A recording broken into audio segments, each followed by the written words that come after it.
चढ़ली जवानिया उठान मारो है, देहिया के गर्मी उता कबो न झारो है। अरे चढ़ली जवानिया उठान मारो है।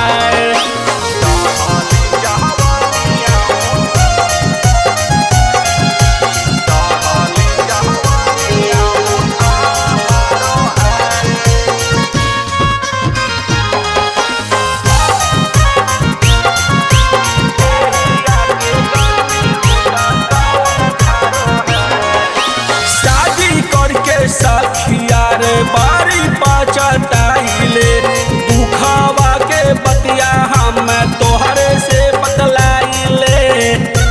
अरे सखी सुन, शादी करके सखिया रे बारी पचटाइले, दुखावा के बतिया हम तोहरे से बतलाइले।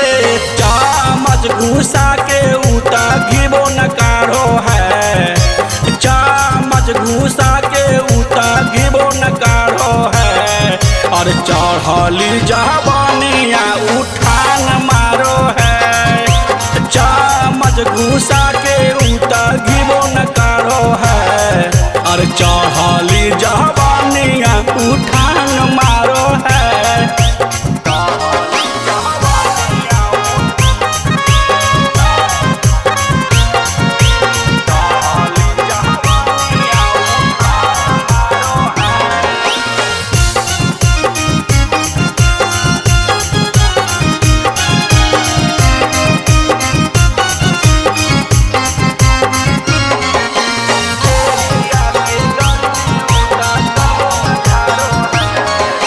राजा भोजपुरिया में लाल मौआ मरदा, एको बेर जवानिया के उड़ावला से नहीं के करदा। राजा भोजपुरिया